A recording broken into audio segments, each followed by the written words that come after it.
1997's GoldenEye 007 for the Nintendo 64 was a game that defied the odds. Releasing more than 2 years after the movie on which it was based, it managed to redefine the notion of the console first-person shooter, becoming a killer app for Nintendo's system and making Rare Nintendo's MVP third-party developer for that generation of consoles. This video is not about that game.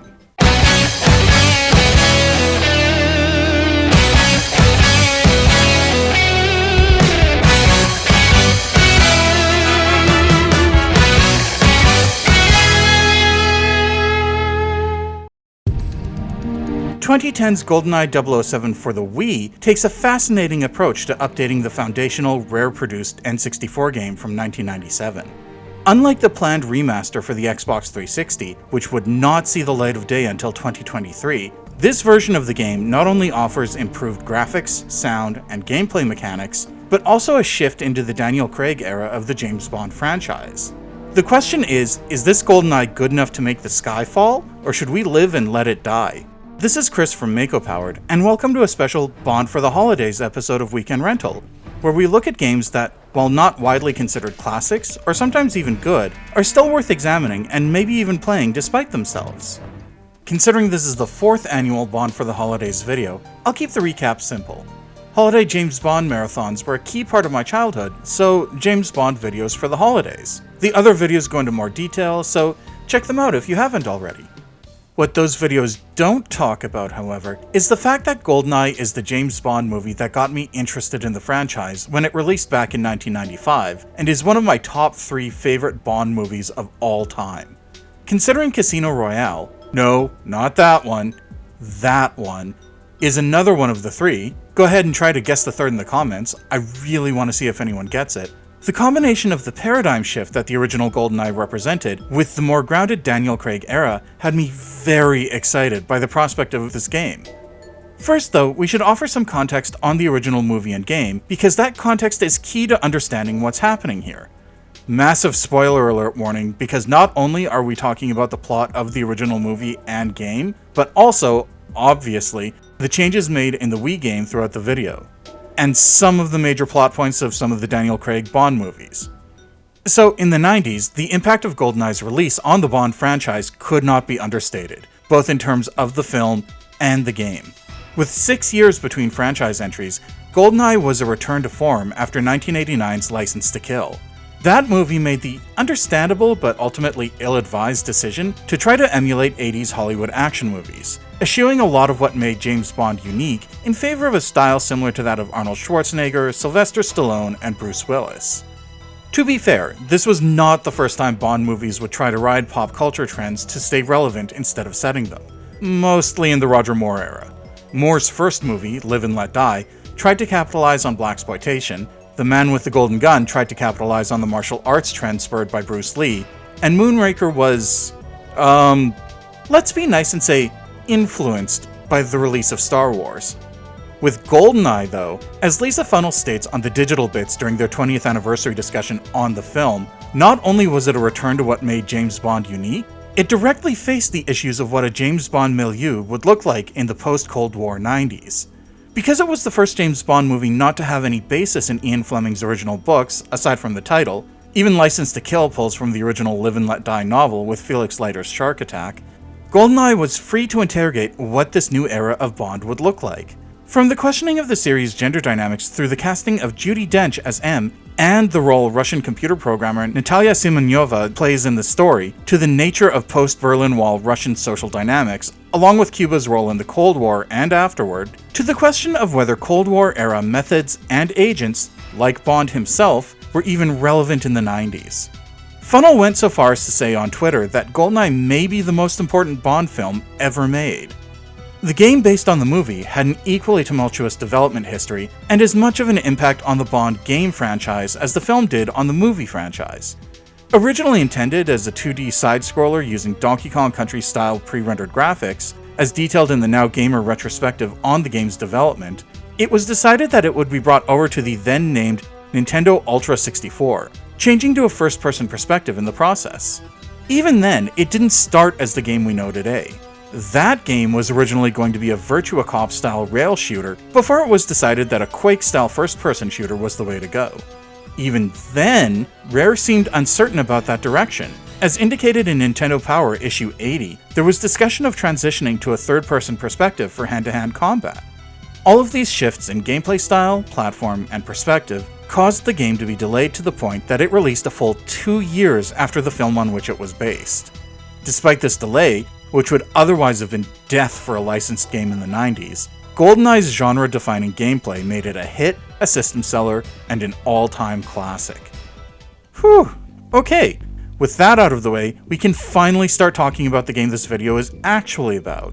The Wii version of GoldenEye was not as groundbreaking as its inspiration. It was not the first Daniel Craig Bond game, nor was it the first game Activision would produce after taking the license from EA. 2008's Quantum of Solace holds both of those honors. It wasn't even the first game to try to capitalize on the reputation of the N64 GoldenEye. 2004's GoldenEye Rogue Agent placed players in the role of a bad guy, one who literally has a golden eye, working for Auric Goldfinger.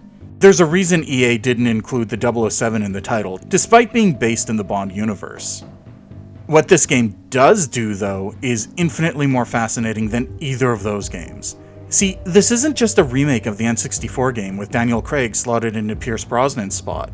It isn't even just a full revamp of the game with updated levels and mechanics. No, it is a full-on remake of the original movie, plot and all worked into the rebooted Daniel Craig era timeline, much like how 2015's Spectre reintroduced Blofeld. What this means is that this version of the story doesn't focus on a just post-Cold War world and how everyone adjusts to it, nor does it look at whether the world needs a Cold War era figure like, how do we want to put this, Bond classic? Anyway, instead, because it takes place in then-contemporary 2010, Wikipedia puts it between 2008's Quantum of Solace and 2012's Skyfall, suggesting that it is, in fact, canon. It shows the long-term effects of the end of the Cold War on global politics.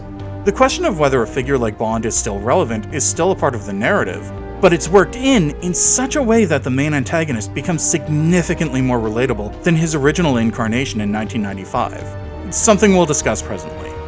This level of introspection and reflection is impressive for a 2010-era video game. No, more than that. It's particularly impressive for a Wii-exclusive game from 2010, considering the other premier first-person shooter at the time was Sega's The Conduit, which, ends with American founding father John Adams recruiting the player to fight aliens, alongside George Washington and Abraham Lincoln in power armor in the second game. So, yeah, good stuff. Geez, after the liberties EA took with From Russia with Love, and the over-the-top nature of Everything or Nothing, I'd love to know who Activision got to write this game. Wait, seriously? Bruce Firestein? The same writer? Okay, to be fair, it isn't that surprising. He did co-write the original GoldenEye after all. There are also aspects to the plot that clearly signpost that he's penning the story, but we'll get there.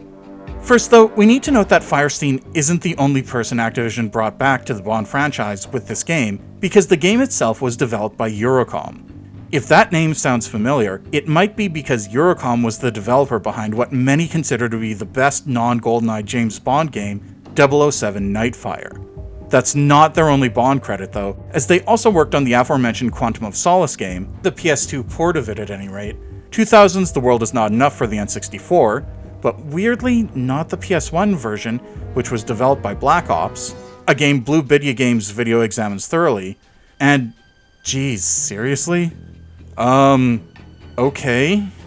Apparently also 1991's James Bond Jr. for the NES. Okay, that last one aside, Eurocom's track record with the Bond license was pretty strong at that point.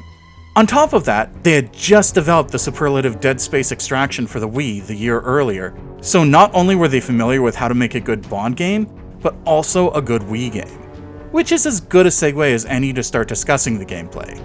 Now, considering this video was planned over a year ago, it is a weird bit of synchronicity, and I guess serendipity, that Austin Eruption chose to discuss the GoldenEye remake in a recent video. The only issue is that he did so in the context of bad remakes. His argument is that this game isn't GoldenEye. It's a Call of Duty game wearing GoldenEye's skin, and he's not wrong. but at the same time, he kinda is. So first, he's not the first person to say this. In his review of the game for Nintendo Power, Justin Chang pointed out that the game did feel like Call of Duty as well, specifically in how the multiplayer is structured. He didn't say that this was a bad thing though, as he felt it added a then fresh spin to the classic multiplayer from the original game. I can't say for sure though, as I was unable to rope anyone into trying the split-screen multiplayer, and the servers for online multiplayer have been dead for years. I can still say that both Austin Eruption and Justin Chang were right, however. The core gameplay is, let's say, heavily influenced by Call of Duty. For precision aiming, iron sights that, on lower difficulties, lock onto the nearest enemy. Levels usually have at least one COD-like bombastic set piece, which we will circle around to in a minute. There are cinematic QuickTime events, particularly for boss characters, which we'll also come back to. Crouching makes you stealthier, and there are context-specific takedowns while doing so. I mean, come on, the game was produced and published by Activision in 2010 after all. Of course it would play at least a little like Call of Duty. Here's the thing though. Yeah, this version of GoldenEye was influenced by Call of Duty, but what Austin Eruption misses is that Call of Duty is very much influenced by the original N64 GoldenEye. No, really, let's look at this for a moment. Iron Sights is just an evolution of the fine targeting system that GoldenEye used, right down to the aim assist, which is much more generous than people seem to remember. Also, crouching in the original does make you stealthier as well, it's just not as overtly signposted as in the Wii remake. Can we refer to it as the Wii make from here on? That's what I'm referring to it as. Deal with it. There is one interesting aspect of the controls that stands out, especially in the face of Eurocom's work on Dead Space Extraction. Going back to Chang's review, he noted that while the motion controls feel fine, the game seems like it was actually developed for the Wii Classic Controller Pro, something that I found as well. I tried playing through the tutorial level with the motion controls, but quickly switched to my Classic Controller Pro, as the button mapping felt like it made more sense and was more intuitive. Again, the motion controls were fine. They just didn't feel as well thought out as those in Dead Space Extraction. There's more to the gameplay beyond the gunplay, something that couldn't really be said for the original GoldenEye. In that game, the closest you got to interacting with NPCs was just, well, not shooting them. But we'll come back to that because it factors into the discussion about the game's plot. Same deal with the tank level, which does carry over from the original, but is significantly revamped. That's not the only level this applies to though. The dam, the facility, the bunker, the aforementioned tank level, almost all of the levels from the original game are here, and the ones that are here carry trademark features from that original game, some of which are used here to expand the story. For instance, with the opening levels, while you were ostensibly supposed to be working alongside 006 while infiltrating the dam and facility in the original game, you didn't actually see him until the end of the level when he was executed by Oromov. Here though, not only does the level open with you meeting up with him, but you work together until circumstances cause you to get separated. Even then, you remain in contact with him throughout, coordinating movement and door unlocks through the facility. And yes, before you ask, the ventilation shaft leading to the guy in the toilet is still here. Oh, yeah, when you and Trevelyan get separated in the dam level, it's during a variation on the truck and gate sequence from the original game too. Here though, instead of just opening gates for the truck and running alongside, you and Trevelyan are actually in it, trying to covertly infiltrate the facility. This attempt goes sideways and turns into a rail shooter sequence, which, honestly, is a nice touch and feels like a solid evolution of what the original game was doing. There are also some significant departures from the original game's levels and layouts as well. For instance, yes, the statue park is in the game, but it is not where the player meets ex-Russian agent Valentin Zukovsky. No, this time you meet him in his club, closer to how the meeting played out in the original film. Except instead of his club being a dingy hole in the wall in Russia, with Minnie Driver badly singing Stand By Your Man, it is much more typical of a late 2000s era nightclub and located in Barcelona. The reason we're focusing on this though, is because there's an interesting gameplay conceit here too, at least for the first half of the level. See, in order to get in to talk to Zukovsky, Bond has to make contact with the mole the Barcelona police have in the club, Sergeant Garcia. In order to do this, however, Bond, and therefore the player, has to use the facial recognition app on Bond's smartphone, moving through the club, covertly scanning patrons and employees until Garcia is recognized and contact is made. It's a neat bit of non-violent infiltration which, while not quiet considering the locale in which it takes place, is the sort of more espionage-focused gameplay one kind of wishes there were more of in more Bond games. Speaking of Zukovsky, he is emblematic of the shift in tone GoldenEye's story takes in the transition to the Daniel Craig era. Not only is he no longer ex-KGB, the KGB having been disbanded in 1991, almost 20 years before the events of the game, but he's no longer the comic relief character either. In other words, he's less Blackadder and more Eastern Promises. He also doesn't survive the encounter with Bond this time around, as he is assassinated by Xenia Onatop, Oromov's right hand, who is disguised as a bottle service girl. Okay, at this point we've been dancing around it enough. Let's discuss the overall story of the game, for good and ill. For those unfamiliar, the original film's plot focuses on the mysterious arms dealer Janus, which everyone mispronounces, who steals a secret Russian weapon dubbed GoldenEye, which is designed to wipe out all electronics in a given area by setting off a low-atmosphere electromagnetic pulse. It is revealed that Janus is actually Bond's friend, Alec Trevelyan, Agent 006 to Bond's 007, whom Bond thought killed during a mission they were on together at the tail end of the Cold War. A twist that the movie's trailer revealed before the film opened. This time, 007 is facing the ultimate enemy, the man who knows him best. Hello, James. What an unpleasant surprise. 006. And yes, that's Sean Bean. Trevelyan has been working with Russian General Oromov, the person Bond thought had executed him, former Russian Air Force pilot and ongoing sadist Xenia Onatop, and GoldenEye IT specialist Boris Grishenko to steal the GoldenEye in an effort to digitally rob the English banks of billions before wiping out all traces of the crime using the EMP weapon.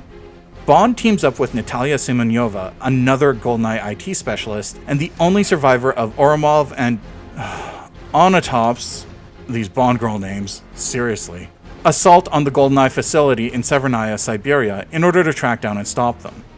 The game retains this overall plot, in broad strokes, but with considerable tweaking. For one thing, the comic relief in the narrative is entirely gone. We've already talked about Zukovsky, who was radically changed, but Boris Grishenko, Mr. I am invincible, was completely removed from the story. For another, the locations in which the various plot points take place have been updated as well, to reflect the fact that this is no longer a Cold War story, TM. Then there's the fact that the opening dam and facility levels are no longer a flashback. Instead, they take place almost immediately before the main events of the plot, which makes sense for the repositioned timeline. It also leads to another tweak, which, again, makes these levels far more interesting. In the original movie and game, when Bond and Trevelyan infiltrate the weapons facility, it is because it is a Soviet weapons facility at the tail end of the Cold War, and they are acting as nationalist agents. Here, though, that's not quite the case, which is revealed by enemy chatter. If you manage to stay stealthy enough while moving around both the dam and facility, you will pick up enough snippets of conversation to learn that all of the troops stationed here are in on Oromov's illegal arms dealing. Everyone at the weapons facility is corrupt enough that they are using their positions to sell Russian military arms to the highest bidder. This actually ties into the original film's commentary, where Zukovsky went from KGB agent to Russian mobster. Only now the corruption has been in place long enough that it has spread to everyone stationed here. Perhaps the most important and strongest tweak, however, is to Trevelyan.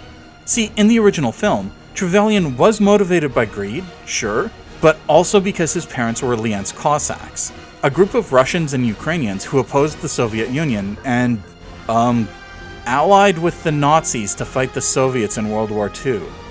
His parents were repatriated to the Soviet Union by the British after World War II. Oh, okay, fine. A family vendetta against the country makes for a good motivation, I suppose. Although the whole "they were repatriated for helping Nazis" thing kinda makes it unrelatable. And that's where this game hits it out of the park. In this version, because of the time difference between the original movie's release and the game's, the Lienz Cossack thing wouldn't make any sense. Instead, Trevelyan's motivation is much more contemporary in nature. When Trevelyan reveals to Bond that not only is he alive, but also that he is Janus in the St. Petersburg Monument Park, he starts monologuing and says this. Why? Look at the last 10 years. The wars, the financial meltdown. Who profited? Who came out on top? You thought you were protecting Queen and country, but it's all about the bankers and their bonuses. Keep in mind that this was just after the 2008 global recession, as well as 7 years into the invasions of Iraq and Afghanistan. There was resentment towards the bailout packages distributed by various governments going to billionaires and corporations, and the ennui and disillusionment surrounding the ongoing wars was very real. In other words, they pulled the whole MCU, oops, we made our villain too relatable in his motivations thing. Which is a good thing, because the game also does the female cast members a massive disservice. When I said that there are clear signposts that Firestein was the writer, this is one of them. Most of the characters here have the same issue with characterization as with Firestein's previous work on Everything or Nothing. In other words, there is a distinct lack of characterization. Well, sort of. For example, there's Xenia. Aside from the brief encounter in the nightclub that we've already discussed, and her appearance at the end of the train level in St. Petersburg, where she kills Oromov, the only other appearance she makes in the game is in the jungle level, where Bond and the player take her down. All of her characterization and backstory is actually revealed by enemy chatter, where they talk about her sadism and her history as a fighter pilot, all of which is easily missed if the player is either not stealthy enough or too quick on the trigger. The only real interaction the player has with her in a gameplay sense is through the quick-time hand-to-hand fight when the player takes her down once and for all. Despite this, Xenia's characterization is rich and detailed compared to Natalia. In the original film, the story was as much hers as it was Bond's, and, in fact, they paralleled each other. Natalia was working as a secret employee for the Russian military, was betrayed by one of her closest colleagues, used her unique skill set to track him down, and successfully foiled the villain's plot. And it was largely her. She was the one who actually overrode the GoldenEye command protocols, redirecting them to destroy Trevelyan's secret facility. She was smart, capable, called Bond on his sociopathic BS, and was very much the harbinger of a new era for Bond girls. Rare tried to represent this in the original N64 game, but Natalia became the bane of players' existence.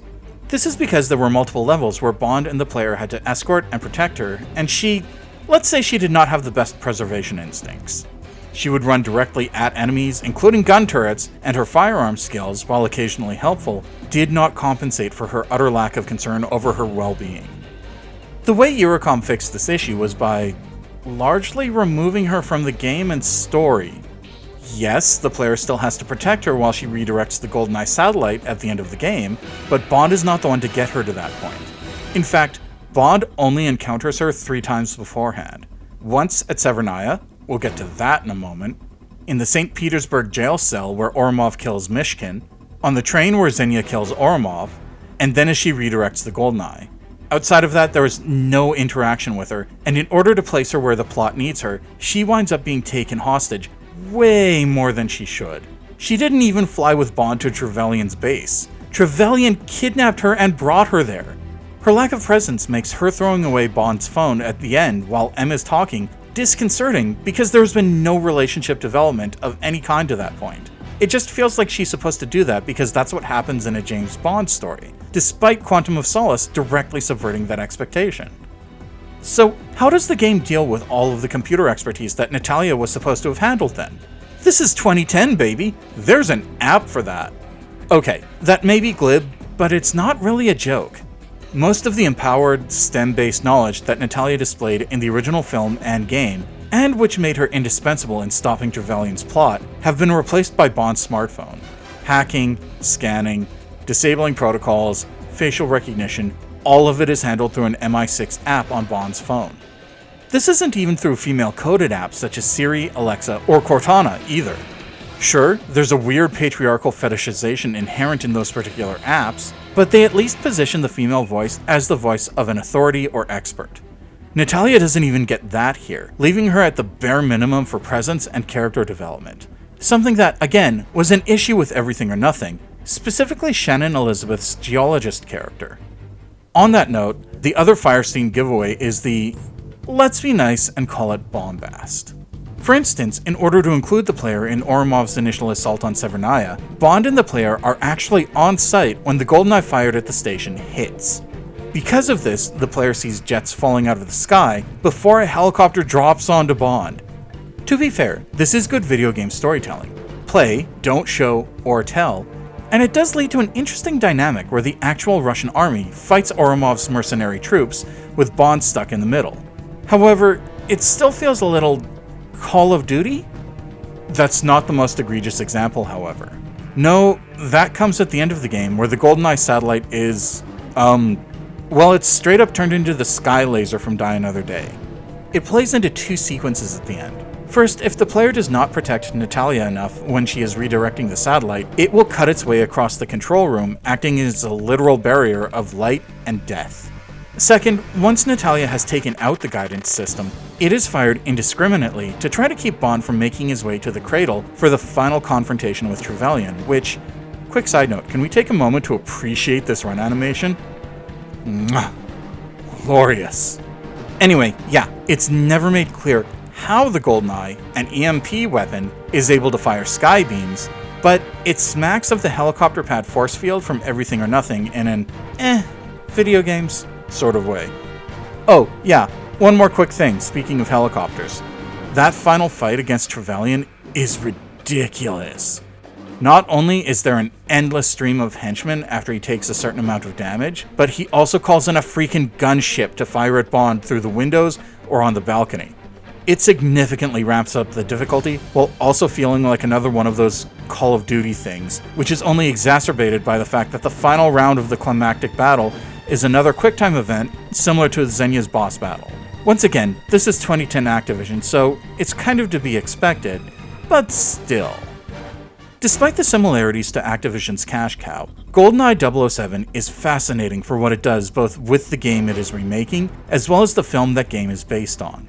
It offers an updated story that builds on what was laid out in the original by filtering it through the lens of 15 years to show the lasting effects of the issues the original movie addressed.